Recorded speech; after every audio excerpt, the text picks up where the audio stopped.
Hi everybody, and it's day 3 of 12 days of Pilates, yoga, movement and meditation, and today we are going to look at opening up the hip in order to alleviate tightness in the lower back.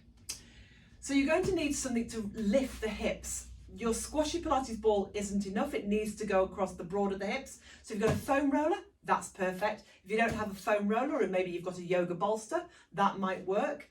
You may find that just rolling up tightly to create your own bolster, some big firm bath towels, maybe wrapping that in a yoga mat or something like that, but creating a sort of a sausage that you can use. So we're going to take ourselves down onto the floor. Whatever you're using, just have it behind your knees.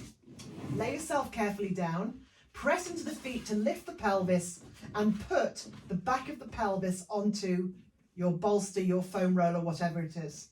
Now it's important that it's not into your lumbar spine. So from the space behind the pubic bone to navel, behind those hip bones, that's where you want to have it. The hands can just rest if necessary.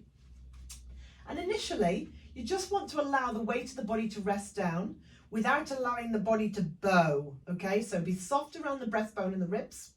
And you're going to take your left leg and extend the left leg away. Now, for some of you, that's going to make you immediately overarch. So you might need to experiment a little bit to see how far away you take the leg. But if you can take the leg fully, slightly flex the foot, and it's not affected the position of your spine, then that's what we're looking for. And then float that right knee up and let the right knee come in towards you. You can hold across the shin or behind the thighs, it doesn't really matter.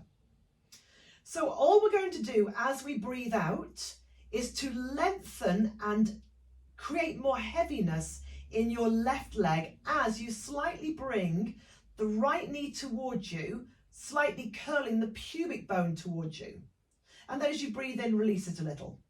So you get this slight lift of the pubic bone as your back just drops down a fraction without letting your left thigh pop up. So we're trying to press the bone into the back of the flesh. So as you breathe out, press down and long into that left leg as you slightly curl the pubic bone towards you, pulling the right knee in and then breathe in to release.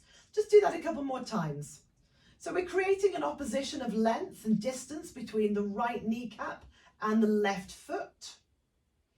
We're just adding this tiny little bit of a nudge of the pelvis and keeping that left thigh really heavy, deeply pressing down, and then release, replace, change sides.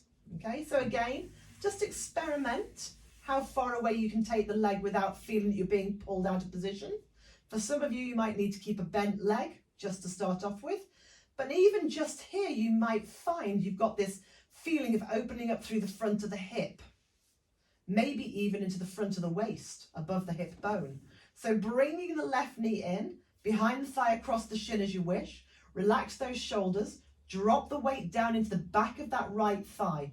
And as you breathe out, slide more length into that right leg as you just bring your left knee in, slightly bringing the pubic bone towards you as well, and then breathe in, release. So it's just a tiny little nudge of the pubic bone up towards the ceiling, press into the back of the right thigh, relax those shoulders, keep a nice smooth breath, and then breathe in. Do that a couple more times. So as you breathe out, create the activity, and as you breathe in, release. One more time. And then release, replace, bend both knees, lift the pelvis, roll away anything that you're using from beneath you. Settle for a moment and just identify how that feels. And then very carefully bring yourself over and up.